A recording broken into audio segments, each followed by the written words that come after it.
దయ్యమైన post man. ఇది చాలా కాలపు ముందు జరిగిన ఒక కథ. ఈ కథ జరిగినప్పుడు మొబైల్ ఫోన్స్ లేవు, ఇంటర్నెట్స్ కూడా లేవు. ప్రజలు ఒకరితో ఒకరు మాట్లాడుకోవాలంటే వాళ్ళు లెటర్స్ రాసుకునేవాళ్ళు. ఇలాగే వాళ్ళు కమ్యూనికేట్ చేసేవాళ్ళు. పోస్ట్ మ్యాన్ ఇంటింటికి వెళ్లి లెటర్స్ ఇచ్చేవాడు. ఈ కథ చాలా కాలానికి ముందు జరిగింది. అప్పుడు పోస్ట్ మ్యాన్ ప్రజల జీవితంలో చాలా ఇంపార్టెంట్ రోల్ ప్లే చేసేవాడు. రఘు అని ఒక పోస్ట్ మ్యాన్ ఉండేవారు.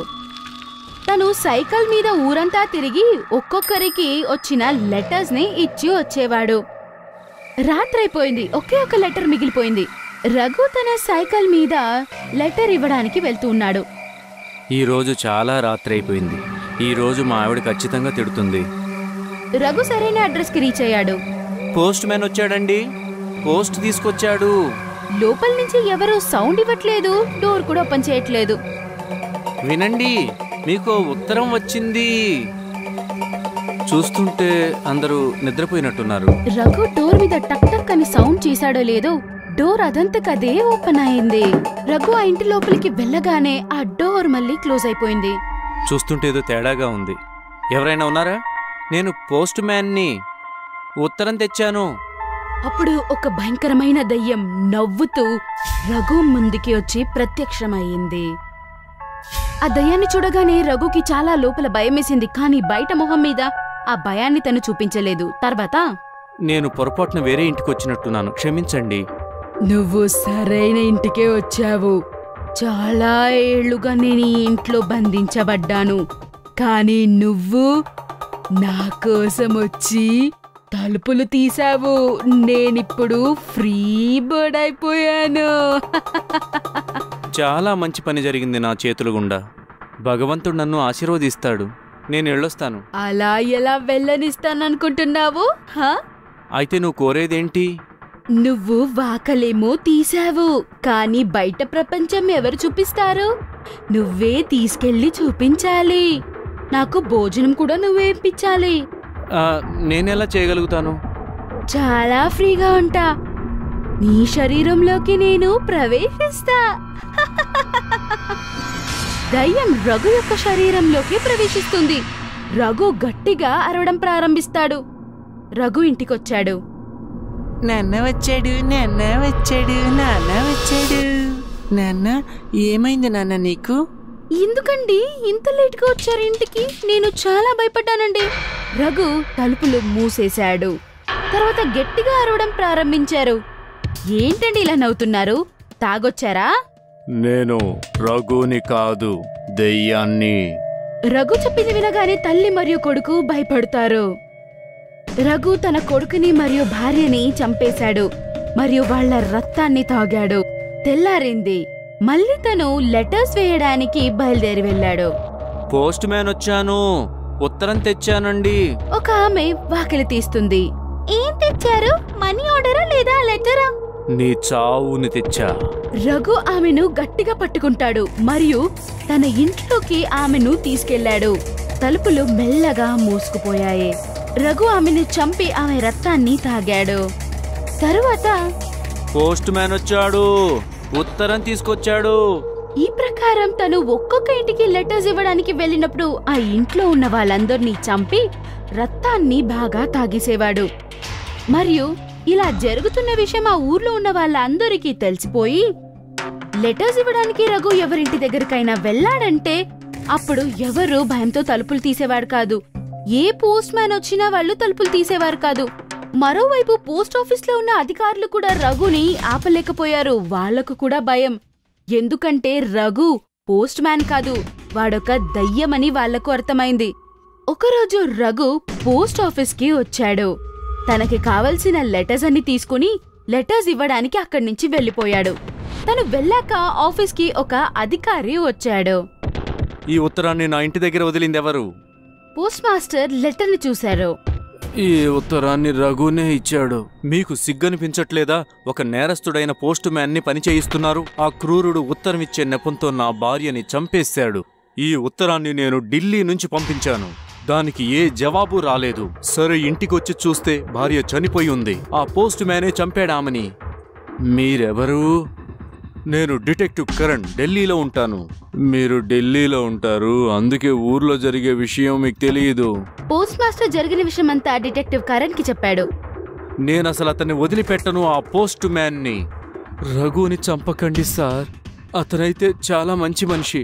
కేవలం ఆ దెయ్యం వల్లే ఇలా అయ్యాడు. ఇప్పుడు ఎక్కడుంటాడు అతను? పోస్ట్ మ్యాన్ వచ్చాడు, ఉత్తరం తీసుకొచ్చాడు. ఆ ఇంటి తలుపులు తెరుచుకున్నాయి. లోపల డిటెక్టివ్ కరణ్ గారు ఉన్నారు. లోపలికి రా, నాకు డస్ట్ అలర్జీ ఉంది. తను లోపలొచ్చాడో లేదో కరణ్ తలుపులు బంద్ చేసేశాడు. తలుపు మూసేసే హక్కు నాకే కదా ఉంది. నాకు తెలుసు నువ్వు ఒక దెయ్యానివి. పోస్ట్ మ్యాన్ ని అడ్డం పెట్టుకుని నువ్వు చాలా మందిని చంపేశావు. ఎవరు నువ్వు? డిటెక్టివ్ కరణ్. ఈ ఇల్లు నాది కాదు. నువ్వు సరైన చిరునామాకే వచ్చావు, కానీ తప్పుడు మనిషితో కలిశావు. నాకు తెలుసు నువ్వు ఇక్కడికి రావాల్సిందని. ఇంకా చూడు, నీకంటే ముందే ఇక్కడికి నేను చేరుకున్నాను. నా భార్యని చంపి ఆట నువ్వు మొదలు పెట్టావు, కానీ దీనికి అంతం నేను పలుకుతాను. రఘు డిటెక్టివ్ ని చంపడానికి వెళ్తాడు. అప్పుడు డిటెక్టివ్ రఘు యొక్క గొంతుని గట్టిగా పట్టుకుంటాడు. అప్పుడు తను నోరు తెరిచినప్పుడు నోట్లో నుంచి దయ్యాన్ని బయటికి తీస్తాడు. నువ్వు రఘునేమో కాపాడావు డిటెక్టివ్, కానీ నిన్ను నువ్వు ఎలా కాపాడుకోగలుగుతావు? దాని గురించి నువ్వేం చింతించకు, దానికి పూర్తి ఏర్పాట్లు చేసే ఉన్నాను. తాంత్రిక్ వాంత్రిక్ ఇవన్నీ నాకేమీ కనబడట్లేదు. ఏ ధైర్యంతో ఈ పని చేశారు? డిటెక్టివ్ తన ఫోన్ ని బయటికి తీసి ఫోన్లో ఫోటో తీస్తాడు. ఆ తీసిన వెంటనే ఆ దయ్యం ఫోన్ లోపలికి వెళ్లి బంధించబడుతుంది. హాయ్ రే హాయ్, నేను ఇక్కడ చిక్కుకున్నాను, నన్ను బయటికి వదలండి. ఆ బాటిల్ కంటే ఇది ఇంకా చాలా చిన్నగా ఉంది. నేను డిటెక్టివ్ని దెయ్యమా? నేను తాంత్రాలు గింత్రాలేం చెయ్యను. స్మార్ట్ ఫోన్ ఉపయోగిస్తాను. ఈ ఫోన్లో ఎలాంటి సాఫ్ట్వేర్ ఉందంటే పెద్ద పెద్ద భూతాలు దెయ్యాలని కూడా ఖైదు చేస్తుంది. సార్, మీరు దెయ్యాన్ని బంధించారైతే సరే, కానీ దాన్ని చంపడం ఎలాగా? అది మళ్ళీ బయటకు వచ్చేస్తే? దాని గురించి నువ్వు చింతించకు తమ్ముడు. నేను దెయ్యం ఉన్న వీడియోను డిలీట్ చేసేస్తాను. నన్ను వదిలేయమంటున్నానా? ప్లీజ్ నన్ను వదిలే. డిటెక్టివ్ మొబైల్లో ఉన్న దయ్యాన్ని డిలీట్ చేసేస్తాడు. ఇలాగా డిటెక్టివ్ దయ్యాన్ని చంపేశాడు. మరియు రఘుని కాపాడడం మాత్రం కాదు, ఆ ఊరిని కూడా దయ్యం దగ్గర నుంచి కాపాడాడు. దాహంతో ఉన్న ఆత్మ.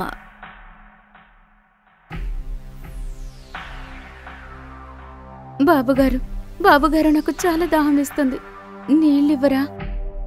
రాత్రిపూట నిశ్శబ్దంగా ఉన్న రోడ్డులో తన గ్రామానికి బయలుదేరిన భోలాకి మాటిమాటికి వెనక నుండి ఈ మాటలు వినిపిస్తున్నాయి. దాహంతో నీళ్లు అడుగుతూ ఒక అమ్మాయి తనని వెంబడిస్తూ ఉంది. అయినా కూడా భోలా అలాగే ముందుకు వెళ్తున్నాడు. అతను వెనక్కి తిరిగి చూడలేదు. ఆ అమ్మాయితో మాట్లాడలేదు. బాబుగారు దాహం వేస్తోంది, కొంచెం నీళ్ళివ్వరా? వెళ్తూ వెళ్తూ దారిలో ఆ అమ్మాయి భోలాకి దగ్గరగా వచ్చింది. భోలా భయపడుతున్నాడు. అతనికి బాగా చెమటలు పట్టాయి. చెమట యొక్క ఒక్కొక్క చుక్క నేలపై పడుతూ వస్తుంది. అయినా కూడా ఆగకుండా, అస్సలు వెనక్కి చూడకుండా చీకటిని ఛేదిస్తూ భోలా గ్రామం వైపు నడుస్తున్నాడు. బాబుగారు, నీళ్ళివ్వరా? కొంచెం నీళ్ళివ్వండి బాబుగారు. కాస్త దగ్గరగా వస్తూ ఉందని భోలా గుర్తుపట్టగానే ఆమె శబ్దం మరింత భయంకరంగా మారింది. ఆమె చాలా దగ్గరగా వచ్చేసింది. దాహం వేస్తోంది, నీళ్ళివ్వండి బాబుగారు. దాహం వేస్తోంది బాబుగారు, నీళ్ళివ్వండి బాబు, నీళ్ళివో. భోలా చెమటలతో తడిసి ముద్దగా మారాడు. ఎందుకంటే ఆ అమ్మాయి వెళ్తూ వెళ్తూ భోలా వీపుపై ఎక్కి కూర్చుంది. అయినా కూడా భోలా ఆమెను కిందకి దింపలేదు. ఆమెను ఎక్కించుకుని ముందు చూస్తూ నడుస్తూ ఉన్నాడు. ఆ అమ్మాయి భోలా మెడ నుండి కారుతున్న చెమటని తాగుతూ ఉంది. వెనక ఆనుకుని ఉన్న ఆ అమ్మాయి ముఖం కొద్ది కొద్దిగా భోలా వైపుకు తిప్పగానే భోలా తన 2 కళ్ళు మూసుకున్నాడు. అలాగే ఏమనకుండా నడుస్తూ వెళ్తూనే ఉన్నాడు. కాసేపట్లో గ్రామం వచ్చింది. తన వీపుపై ఎక్కి కూర్చున్న అమ్మాయి సడన్గా మాయమైంది. భోలా ఒక్కసారిగా ప్రశాంతంగా గాలి పీల్చుకున్నాడు. గ్రామంలోకి పరిగెత్తుకుంటూ వెళ్ళాడు. ఈ కథ మిర్జన్పూర్ది. ఒక హైవేకి ఆనుకుని ఉన్న చిన్న శాంతితో కూడిన గ్రామం. నిజంగా చాలా ప్రశాంతమైన గ్రామం. వార్తాపత్రికలు లేకుండా, గొడవలు లేకుండా, ఎలాంటి ఆపదలు లేకుండా, దొంగతనాలు కూడా లేకుండా ఉంది. కానీ కొన్ని రోజుల నుండి బ్రిసింగ్పురా తరచుగా వార్తల్లో వస్తుంది. ఒక భయంకరమైన విషయంతో వార్తలోకెక్కింది. హైవే నుండి గ్రామానికి వెళ్లే రోడ్డులో చాలా ఎక్కువ మొత్తంలో శవాలు దొరుకుతున్నాయి. అవి అలాంటి శవాలు కాదు. వాళ్ళని ఎంత దారుణంగా నరికారంటే వారి కుటుంబ సభ్యులు కూడా గుర్తుపట్టలేకపోయారు. మీడియా పోలీసులను క్వశ్చన్స్ అడిగితే వారు ఒక్కటే చెప్పారు, చూడండి, మేము ఇంకా ఎంక్వైరీ చేస్తున్నాం. త్వరలోనే దొంగల్ని పట్టుకుంటాం. మాకు ఇంకా టైం కావాలి. కానీ ఈ విషయం గురించి గ్రామస్తులు చెప్పిన విషయాలు మాత్రం చాలా భయంకరంగా నమ్మలేకుండా ఉన్నాయి. పోలీసులు ఆ హంతకుల్ని అస్సలు పట్టుకోలేరు. ఎందుకంటే హంతకుడు మనిషి కాదు, ఒక ఆత్మ, దాహంతో ఉన్న ఆత్మ. అది అక్కడే రోడ్డుపై ఉండి దారిన వెళ్తూ ఉండేవాళ్ళని నీళ్లు అడుగుతుంది. ఎవరైనా దాని వైపు చూస్తే అది క్రూరంగా చంపేసి వాళ్ళ రక్తం తాగుతుంది. దాని వైపు చూడకుండా వినకుండా ఎవరైతే ఉంటారో వారిని గ్రామం చివరి వరకు తరుముతుంది, ఇక వదిలేస్తుంది. ఈ గ్రామంలో ఏమన్నా దెయ్యం తిరుగుతోందా? లేదు, ఆ గ్రామంకి సంబంధించింది కాదు. కొన్ని రోజుల క్రితం సర్పంచ్ గారికి ఒక అమ్మాయి రోడ్డు మీద కూర్చుని కనిపించింది. ఆమె ఎవరో, ఎక్కడి నుంచి వచ్చిందో ఎవ్వరికీ తెలియదు. అడిగితే హంపి నుండి వచ్చానని చెప్పింది. ఎప్పుడూ రోడ్డు మీదే కూర్చొని ఉండేది. 2 వారాల క్రితమే మాయమైంది. ఆమె మాయమైపోయిన తరువాతే ఆ 4 శవాలు రోడ్డుపై కనిపించాయి. మాయమైపోయి ఉంటే ఆ అమ్మాయి హంతకురాలు ఎలా అవుతుంది? ఆ అమ్మాయి సడన్ గా ఆత్మగా ఎలా మారిపోయింది? ఆ ఆత్మ ఎప్పటినుంచో ఉంది, కానీ మేము ఆమెని పిచ్చిది అనుకున్నాము. ఇక ఆ విషయాన్ని లైట్ తీసుకున్నాం. ఆత్మ కాకపోతే గ్రామం దాకా ఎలా వస్తుంది? అది ఆత్మనే అనుకుందాం. ఈ మర్డర్స్ అదే చేసిందని మీ దగ్గర ప్రూఫ్ ఏమైనా ఉందా? ఆ ఆత్మ గురించి తెలిసింది ఈ గుడ్డి అతనికి. సాక్ష్యం చెప్పరా? నేను పుట్టుకతోనే గుడ్డివాడినండి. సిటీ దగ్గర బస్టాండ్లో కూర్చొని మ్యూజిక్ వాయిస్తూ ఉంటాను. నాకు చూపు లేదు, కానీ నా ముందు వెనక ఏం జరుగుతుందో నేను గుర్తుపట్టగలను. ఆ రోజు నేను రాత్రి బస్సు దిగి గ్రామం వైపు వస్తున్నాను. నా ముందు ఏదో జంతువు వచ్చి మాంసాన్ని తింటూ ఉన్నట్లు అనిపించింది. కానీ అది జంతువు కాదు, అది దాహంగా ఉన్న ఆత్మ. నా ముందే ఒక శవాన్ని పీక్కుని తింటుంది, కానీ నేను అది జంతువు అయి ఉంటుంది అని అనుకున్నాను.